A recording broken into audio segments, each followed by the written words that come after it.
everyone. So, in this video, we will see the interview questions related to Python and MySQL. I've tried to keep the questions as much related to the real world scenario so that you can tackle the questions which are asked on scenarios. So, without further ado, let's go. So, why Python and MySQL matters in DevOps? You must be thinking. So, Python helps in automation like CI/CD scripts, infrastructure automation, or monitoring and log processing. While MySQL, you must be thinking this why this topic? So, when you deal with databases, if you tell, they may ask you about how have you dealt it, what kind of databases you have dealt with, and they might ask you the question if you are highlighting this. So that's why data, because data is everywhere. We most of the time, like in our experience, we would have worked on database. So that's why they may ask questions about you. So either we have worked on application database, either we have worked on CI pipelines or backup, replication or performance tuning. So this I want to tell that interviewers don't just test syntax. Like it is just not one thing. Even if syntax is somewhat incorrect, it's fine. But if you know the logic and they want to test that how you think as a DevOps engineer.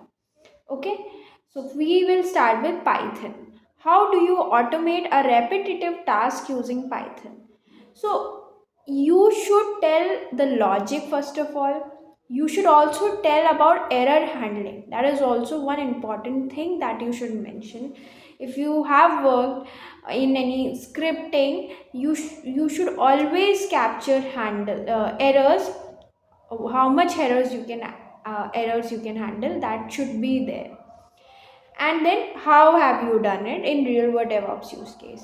So you can say that I use Python with modules like OS, subprocess or request to automate tasks like log cleanup, deployment trigger or health checks. So you can say about that how you have automated log file cleanup older than 7 days. You can also explain why you have chosen Python over Bash. Okay, scheduling with cron, idempotency, logging, and alerts. You should also mention about the retry logic. Like if you are cleaning up the database, some old data, you cannot attempt to clean whole data in one go. There should be a break, a batch, and it should happen. This is also, and if some error happens, okay, because of there were so many connection at one time that one request failed. So there were three requests, and out of which one failed and two were successful.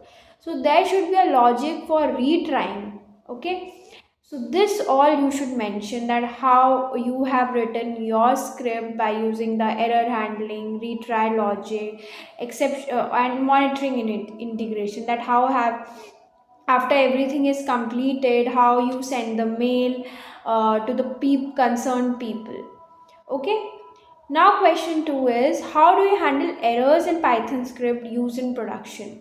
So you should tell about try except finally, like there are the exception handling block, the custom exceptions that you capture, and logging instead of print statement. You because logging helps in capturing the logs when we see the log in any server where our script has ran. So that's why logging is very important. And logs are captured in the database or wherever we are storing the logs. So as a DevOps context, you should tell about that how have you handled when a pipeline failures occur and you're running the pipeline through the when you're running the script through the pipeline, or how you roll back triggers, or how you're alerting using after everything, how alerting is there through email, because silent failures are worse than loud failures. If you are not able to know that something has failed, that is that is like some uncaptured event that has occurred, and you will come to know when you don't know. So that's why you should tell that how you have integrated email notification and everything through your script. How would you optimize a slow Python script? So, profiling, use efficient data structures, multi-threading versus multi-processing, async input output for network calls. So, async means when there should be a single. So you should tell that how it is useful as a DevOps angle, that if you use optimized Python script, so it helps in faster pipeline, reduce build time, and better resource usage. Now, MySQL DevOps interview question. So first is, um, how do you take MySQL backups without downtime? Okay, so explain about logical versus physical backups, MySQL dump, and single transaction.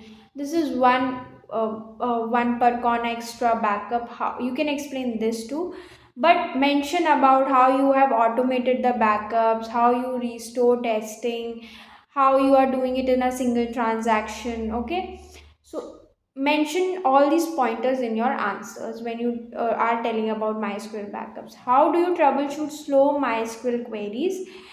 So, step by step approach should be that you enable slow querying log, analyze with explain, check indexes, and review query patterns.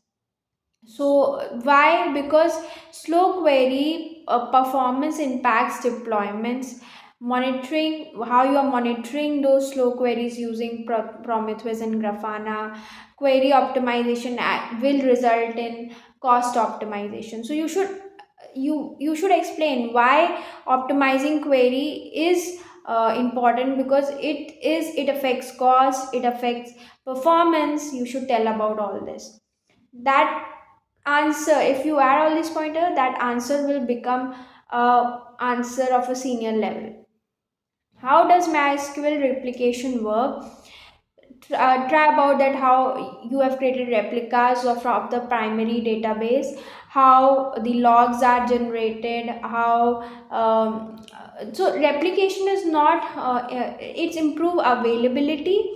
It is not a backup that you're keeping. Like if something is not available, the replica will play the part, but it's not like a backup that you are scheduling a backup and you're keeping and it's not in use. Okay, now the question that is involving both Python and MySQL is, you need a Python script to monitor MySQL health and alert on failures. So explain that how you connected to that DB with Python, how you perform health check, then how threshold based alerts were, because before failure it set some threshold to alert the team, and how you integrated with CI/CD. So if you cover all these pointers, your answer will become very professional and very refined. So I hope I'll give all these questions in the description box. I hope the video is useful. So that's it for today's video. I hope it's helpful. Please let me know views in the comment section. Till then, take care. Bye.